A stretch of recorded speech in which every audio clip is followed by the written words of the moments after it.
Hi everyone, it's Ed, and today we are going to talk about the FLIGHTMASTER Yoke III by VR Insight. This video is going to include everything from ordering the yoke, setting the yoke up in Windows and calibrating it, setting the yoke up in Microsoft Flight Simulator 2020. I'm going to also take the case apart, and we're going to have a look at the components inside. We're going to do everything in this video. We're going to talk about the good, the bad, the ugly. So then that way you are able to make an informed decision on if this yoke is a yoke for you.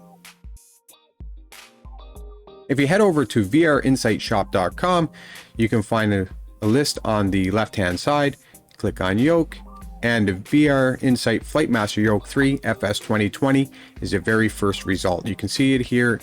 It's 430 euros. To ship it to Canada, to Ontario anyway, costs 95 euros, which translates to a whopping 525 euros. On the right-hand side, you can see it has a toggle switch for the flaps, a toggle switch for trim, another toggle for the gear, and a slider for the throttle. It has a 8-position hat switch. It has 2 rockers on the right of the handle. And on the left of the unit itself, it has a 5-position magneto switch. It has the master alternator and battery switches, an avionics switch, a toggle for the brakes, toggles for the fuel pump, beacon lights, landing lights, taxi lights, nav lights, strobe lights, and a pitot heat. And all these toggle switches on the bottom here are metal, just as the case is. Seems to be very well built. Then you have the basic instructions on how to set it up for Microsoft Flight Simulator 2020, which I am going to run into extensively on how to do that. This video will also cover that. Okay, so going from there, 525 euros. Let's go to xe.com. So 525 euros, convert that to Canadian dollars. It's $754.52. This updates by the minute. It's actually a bit more when you actually go to buy it, but still, just the same. Let's go over to a calculator and talk about the full cost. So 754.5. So let's just say $755. So $755 Canadian plus $10 brokerage fee for the shipping company, which comes to $765. And now, of course, you have to add your 13% duty, and it comes to $864, which by the time you get it to your door, it'll be closer to $900 or just over $900. This isn't a true unboxing, as I received this yoke for Christmas. You can still see Christmas paper stuck on the side of it there. I just wanted to show you how it came. Yoke is shipped in this corrugated cardboard box, and there's foam on all sides of the yoke. Big thick piece on the top, foam on the bottom and on the sides, front and back, and comes in this great big gigantic anti-static bag. All right, so here's the unit in all its glory. Out of the box, it looks fantastic. The machine is all metal. Even the yoke itself is metal, and that's really cool. So I got a tape here. Let's do some measurements. Okay, the box itself is 18 and just shy of, so 18 and 1, yeah, so about 18, almost 18 and a quarter inches long. It is 16 inches or 15 and 3/4 inches wide, and height is 4.5 inches high. And the machine itself weighs a whopping 31 pounds. That's pretty good. The switches, let's see if I can get a better look at the switches. The switches, all these toggles are metal. The battery alternator and avionics switches, rockers, they're plastic, but they feel good. The 5-position magneto switch is your typical 5-position switch. On the other side here, you have a metal toggle for landing gear. You have a plastic switch here for the flaps, and you have a plastic switch here for your trim, and you have a metal throttle slider, and you can loosen it or tighten it however you want. So I loosen it there and it just slides in and out real quick, real easy. Or you can tighten it up and to make it have some friction. So all in all, it's very good, or seems to be very good. You have your 8-position hat switch here, and you have two separate rocker switches here, plastic rocker switches. All in all, the build quality of this thing seems to be amazing. The only thing that's concerning to me, I notice, is that there's some play here in the shaft of the yoke. So let's hook it up to the computer and let's calibrate it and have it set up in Microsoft Flight Simulator 2020. Now that I have the yoke connected to my computer, I'm going to calibrate it in Windows.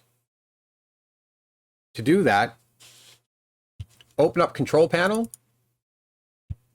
double click on Devices and Printers, right click on your controller, click on Game Controller Settings, and click Properties. From here you can see your controller, all the buttons. Now would be a good time to check all your toggles to see if they work.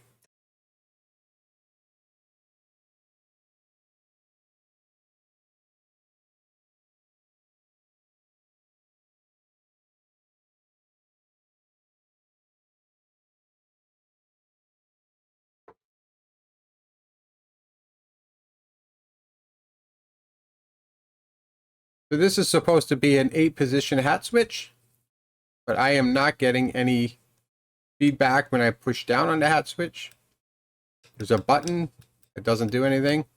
And when I go thumb down, I get nothing. So I get left, right. So it's more like a 5-position. 1, 2, 3, 4, 5.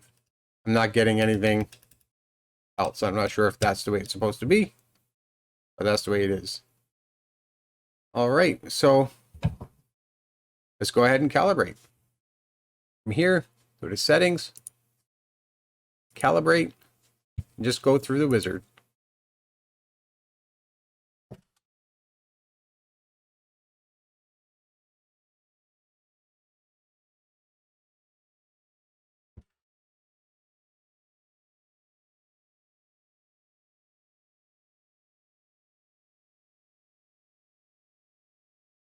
We have no Z axis or X rotation or Y rotation, Z rotation. Throttle we do have, so let's check that. There we go. No slider, finish. I see it jumping around a bit there. Not sure why that is, but it seems to be okay now. Click apply. Okay, this controller is now calibrated in Windows. So here we are in Microsoft Flight Simulator 2020.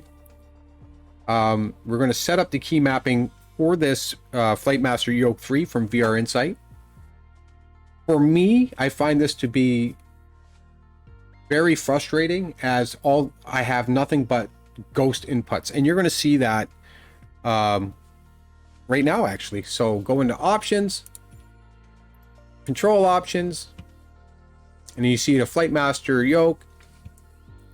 Go over to Filter, click on All, and we're going to start right from the top. Start off at Camera, Cockpit Camera, and I'm going to set up my POV hat switch, which was supposed to be an 8-position switch, which I can only get 5 working. So let's just key map those 5 positions. Go all the way down to Cockpit Look Up Right. That'll be the first one. Select it, click on Start Scanning, and then push on your POV switch. There we go. Validate. Please enter a name for this new profile. I just click OK. Cockpit Look Up Left.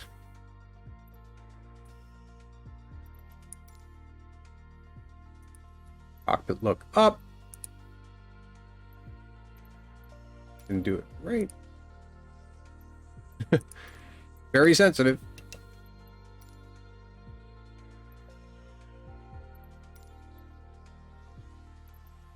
Validate.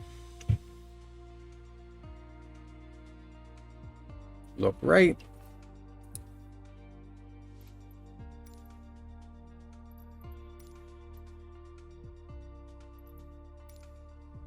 And then look left. Okay. So that is the 5 POV positions that I have working on this controller.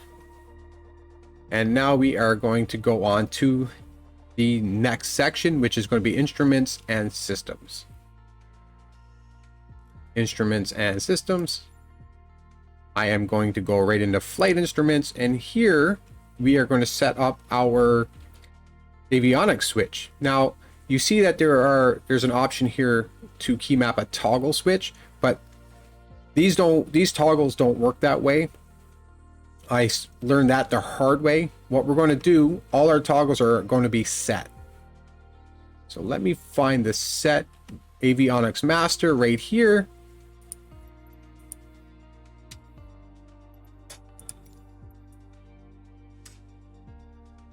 So you have to turn it on and then turn it back off in order to validate. There you go.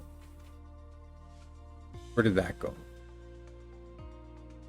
Here we are. Set avionics master is now set. We are going to continue on to electrics. Electrics. Here we are going to set our battery, our alternator, and our fuel pump. So let's just try to find that now. Remember, do not pick toggle. Set master battery. On. If you try to validate, it won't. So you have to actually turn it off, clear, even to clear it. So start scanning, validate. So the battery is set. Now we are going to set fuel pump 1 for, well, in my case, for Cessna. So I only have one fuel pump anyway. Validate. Perfect. Fuel pump is set. Now let me try to find the alternator. Set alternator. Okay, so the alternator set. We are now going on to anti-ice. Set pitot heat. I'm pronouncing that correctly. Validate. There we go. We are now going to go to engine instruments, and in here we're going to set our magnetos.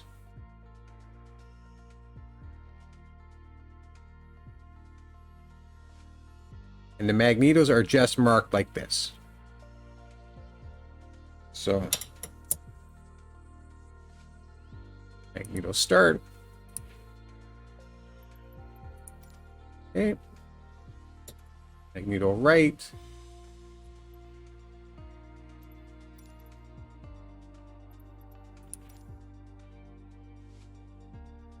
Magneto's off.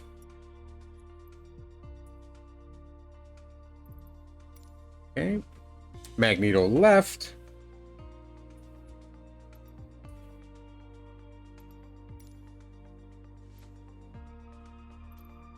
Okay.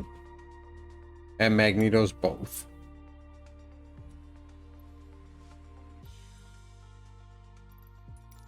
Okay, so the magnetos are now set up.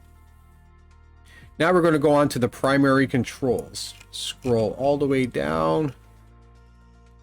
Flight control surfaces. Primary control surfaces. And here we're going to set up our elevator and our aileron axis. Elevator axis.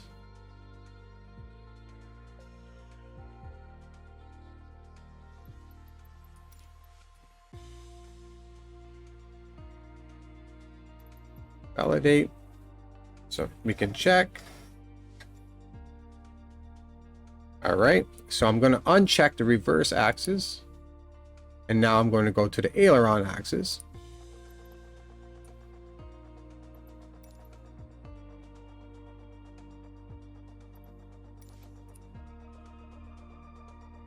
There you go. Make sure you got the right one. There we go. Looks good. We are now going to continue on to the control trimming surfaces, where we are going to set up our elevator trim. Elevator trim nose up.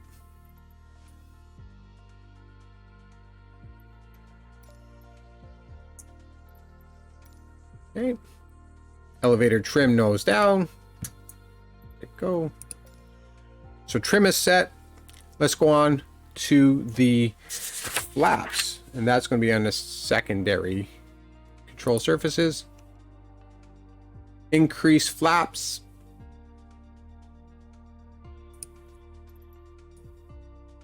Okay. And decrease flaps is here.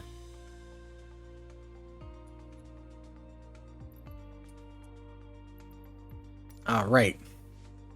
Flaps are set. Let's move on to the lights. Exterior lights, again, all these toggle switches, we are not doing toggles, we're doing set. And here they are, starting with taxi lights.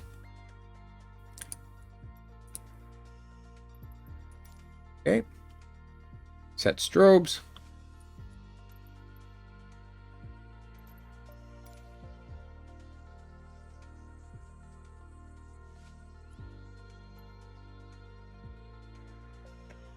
Oh.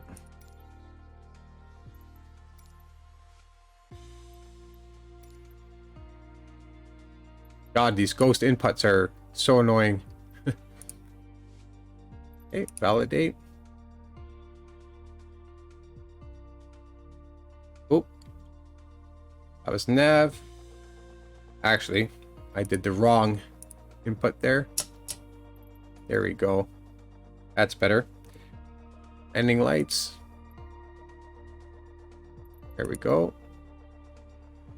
Beacon lights.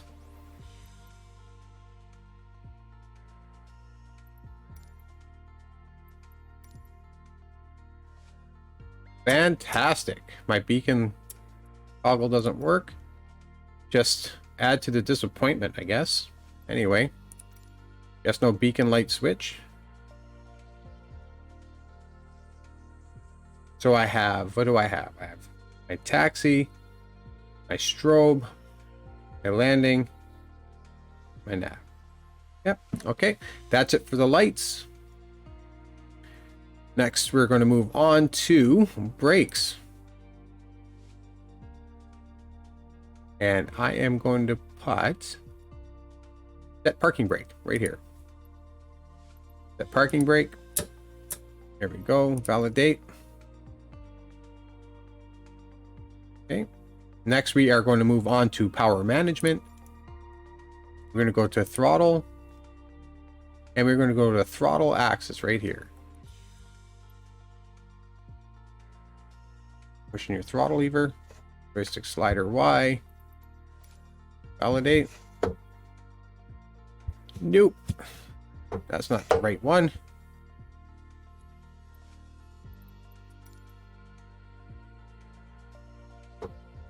Joystick slider X. Ah, it's better. All right. Leave that one on reverse axis. And then finally, one last thing to do, landing gear.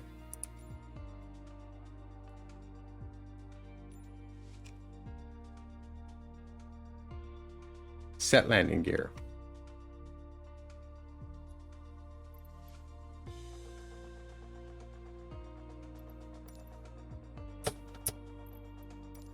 All right. When you have that all done, you click apply and save. And then let's go into the flight simulator and see if it all worked out for us. Go back. Go back. World map. Go to my favorite place in the world, Eden Vale. Going into parking, says departure.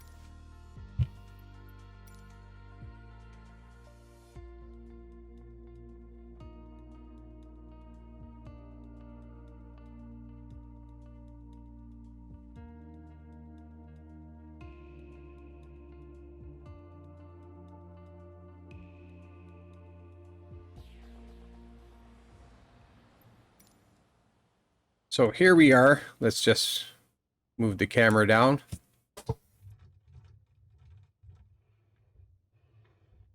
Seems to be okay. Slider seems to be okay. I'm gonna turn off the yoke visibility here. And let's check out our switches. So, parking brake, on, off, very good. Fuel pump. Beacon, as we know, don't work. Landing lights. Taxi. Nav. Strobe. Keto heat. Master alternator on. Battery on. Avionics on. Let's check out the trim wheel. Trim works just fine. Flaps. There we go. Each click is a different setting. Fine.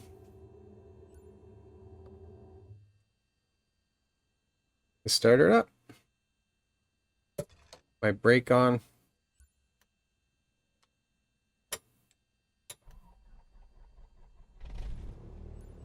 There you go.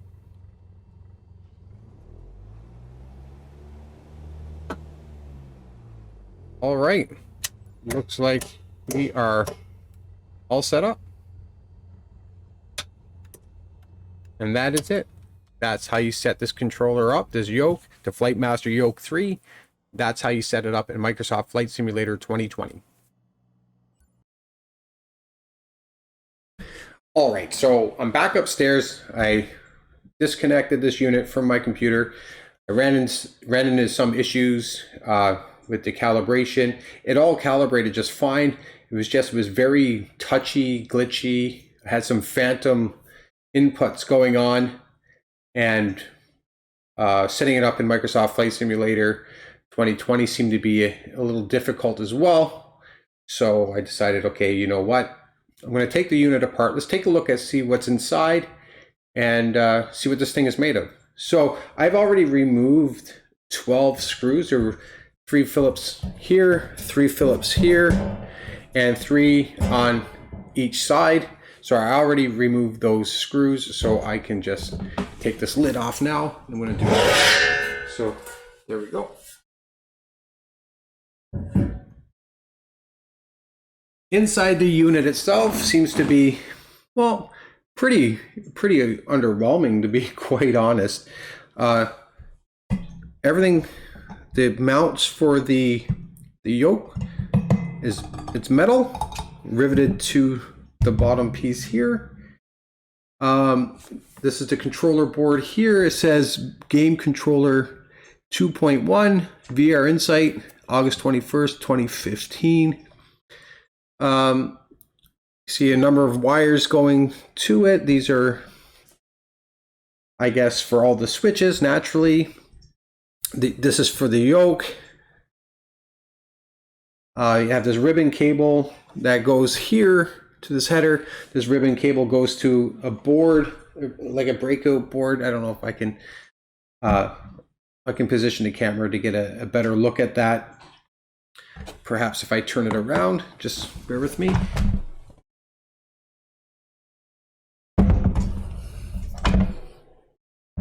So there's a breakout board here with all the toggle switches mounted to. I don't know what I'm going to do about the beacon switch, because it's soldered to the board. Perhaps I'll take the board apart and solder a new switch. I'm certainly not going to send this unit back. You know, it costs 95 euros to ship this to begin with to here. I'm not going to spend 95 euros to ship it back. It's like, you know, 150 bucks or more. Look at it, 3 springs on both sides for the tension. You have a slider here for your throttle, VR Insight. It's held on by a wire that's just bent around it. I mean, kind of meh, but you know what? It is what it is. One thing I don't like about this unit, and disappoints me to no end, like I keep in mind this is $1,000 yoke, and yes, it's made of powder coated steel and it looks beautiful and all that, but I don't think that you should have this much play.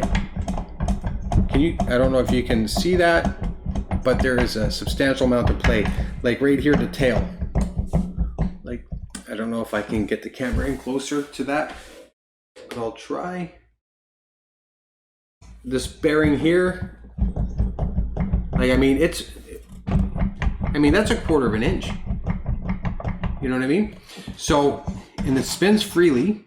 It looks like it might be some sort of nut, but I can't loosen it.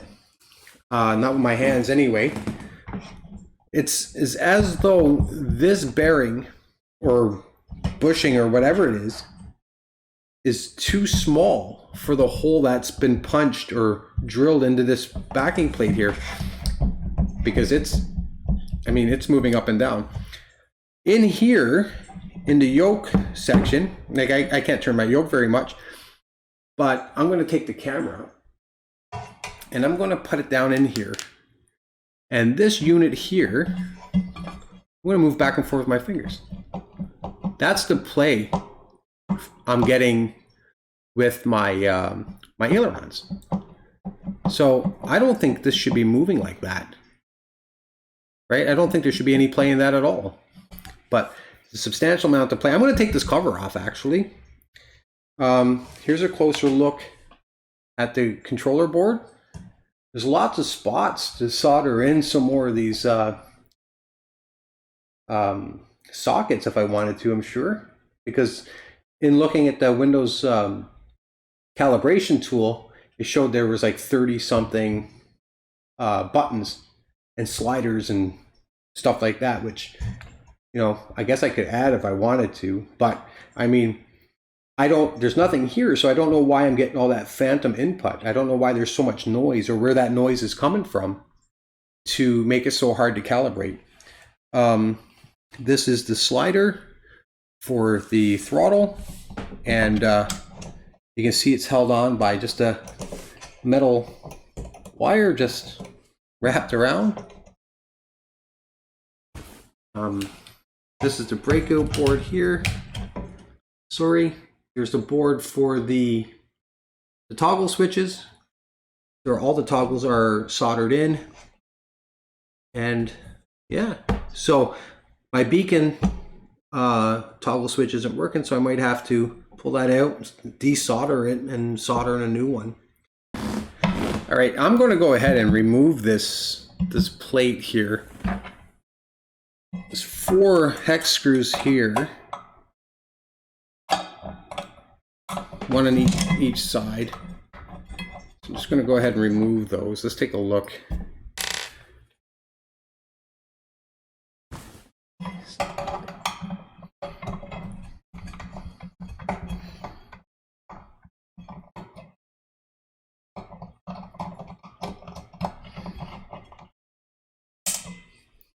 That one fell in, but it's no big deal.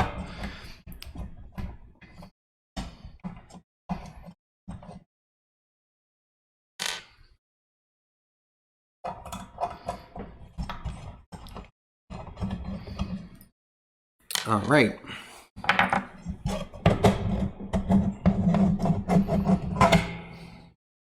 It's a greasy part here. I'm just going to get inside. All right. So for the elevator, we have another slider, generic slider like this one here. Except on this one, there's this like half moon shaped thing that's clamped to the shaft itself, and I guess all that is just like it just holds the slot, right? So it has something to grab onto as you're turning and pulling. There's a good 1/8 of an inch play on that, from what I can see here. Let me grab the camera again. Sorry I don't have very good lighting, but this is the sensor for the ailerons, and this is what I can move back and forth at least this much, 1/8 of an inch or a bit more. It is a bit wobbly. I don't know what kind of sensor that is. It's Yoke X, made in 2011, January 10th. This piece was. It's loose, but I mean, it's there. The slider, I don't know if you can see right down in here. I'm sorry. Let me see if I can get a little bit more light in there. You can see a bit of play. Anyway, I think with this unit not being up against that plate is the reason why I'm getting all the jitteriness of the yoke. I don't have an explanation as to why I'm getting all this phantom input though, and it's incredibly frustrating and equally disappointing. I mean, like, look at that play. This bearing here seems to be the only one that fits, and it's still a bit loose. You can see it a little bit loose there. I'm going to turn the camera to this one. I want to put some more light from my phone.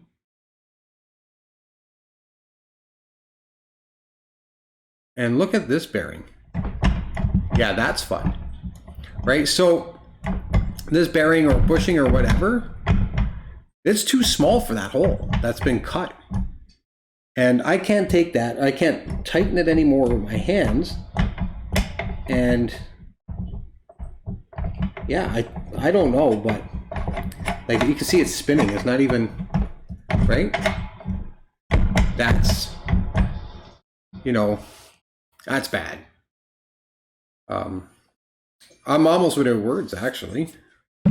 So, and then of course you got the rear bearing, and it's just as bad. So, like, I mean, it's that is my complete review of the VR Insight FLIGHTMASTER Yoke III. Words can't describe how disappointed I am in this yoke. I think I probably just received a defective yoke. Nonetheless, it cost over $150 to ship it here. It would cost $150 to ship it back. I'm not interested in that. Should have bought something local. As it stands right now, I can't in good conscience recommend this yoke. Perhaps I have a defective yoke, I don't know. I will reach out to VR Insight and see what they have to say. If you do have this yoke and don't have issues, I hope this video helped you calibrate it in Windows, set it up in Microsoft Flight Simulator 2020. Thank you everyone, happy simming.